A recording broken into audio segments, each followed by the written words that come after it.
వచ్చినప్పుడు మీరు సైనికుల్ని బలి చేశారు, సరిగ్గా చేయలేదన్న వేదనతోటి పరశురాంకి ప్రతీక్ష రాశారు. దాంట్లో ఉన్న కొన్ని పంక్తులు మీకు చదివి వినిపిస్తాను. वीरता जहां पर नहीं पुण्य का क्षय है, वीरता जहां पर नहीं स्वार्थ की जय है. ధైర్యం లేని చోట మంచి విలువలు క్షీణిస్తాయి, నశిస్తాయి. ధైర్యం లేని చోట వైసీపీ లాంటి స్వార్థపూరిత శక్తులు సనాతన ధర్మాన్ని మట్టిలో కనిపిస్తామని చెప్పే శక్తులు విజయ దుందుబిని మోగిస్తాయి. భిన్నత్వంలో ఏకత్వం అంటే సనాతన హిందూ ధర్మాన్ని ఒంటరి చేసి చంపడం కాదు కదా. భిన్నత్వంలో ఏకత్వం అంటే అన్నీ కలుపుకొని వెళ్ళటం. విజయనగర సామ్రాజ్యం రాజులు ఆ రోజున అరబ్ దేశాల నుంచి వచ్చిన అశ్వక వర్తకులకి మాకు ప్రార్థన చేసుకోవడానికి నమాజ్కి మస్జిద్ లేదంటే మస్జిద్ కట్టించింది. అది సనాతన ధర్మం దాని గొప్పతనం.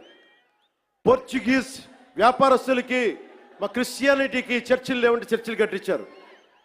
ఆ రోజు ఎవరు ఎదుర్కోలా. అలాంటి సనాతన ధర్మాన్ని మట్టిలో కలిపేస్తాం, మస్ చేస్తామంటే అలాంటి వాళ్ళందరూ కూడా చెప్తున్నాం, మేము చేతులు కట్టుకొని కూర్చోలా. గుర్తుపెట్టుకో.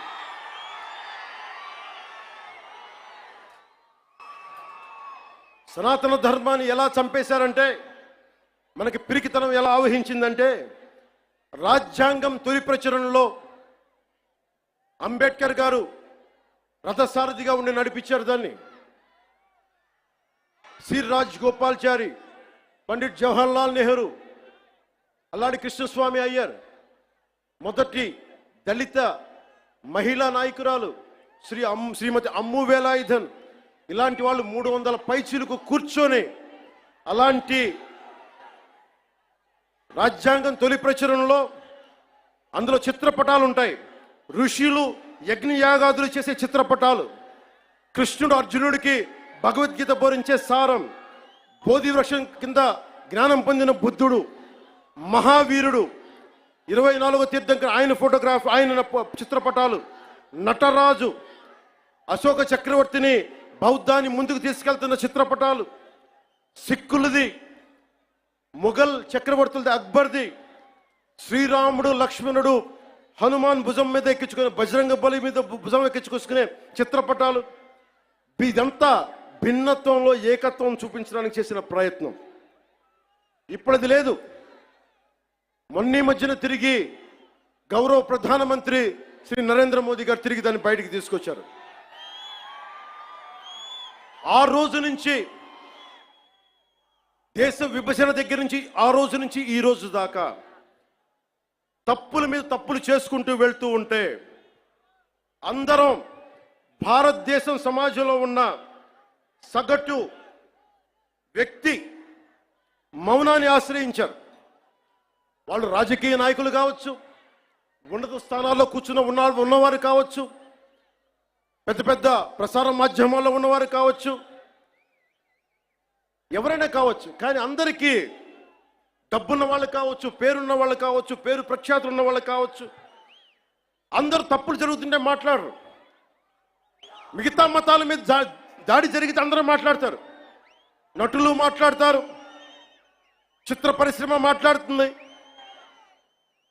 వ్యాపారస్తులు అందరూ మాట్లాడతారు. ఇది తప్పండి, ఇలా జరగకూడదని. అదే సనాతన ధర్మం మీద జరిగితే ఒక్కళ్ళ నోరు మెదపరు. If there is an attack on Sanatana Dharma, this so-called big wigs of in every way, every area, and every domain, they want to be politically right. Let me tell you, I hate to be politically right. I prefer speaking truth. In words of Rashtrakavi Ramdhari Singh Dinaka, let me tell you, जो सत्य जान कर भी न सत्य कहता है या किसी लोभ के विवश मूक रहता है, उस कुटिल राजतंत्र का धैर्य को धिक्क है. यह मूक सत्य का सत्यहंता कम नहीं वधिक है. తప్పని తెలిసి కూడా మాట్లాడటం ఇంకా తప్పు కదా. the hottest places in the hell are the hottest places in hell are reserved for those who in times of great moral crisis maintain their neutrality. This is from Inferno written by Dante Alighieri. అంటే తప్పని తెలుసు మీకు, హిందూ సనాతన ధర్మం మీద దాడి జరగడం తప్పని తెలుసు, మీరు కూడా హిందువులే కానీ మాట్లాడరు, భయం మీకు. నాకు అలాంటి భయాలు లేవు.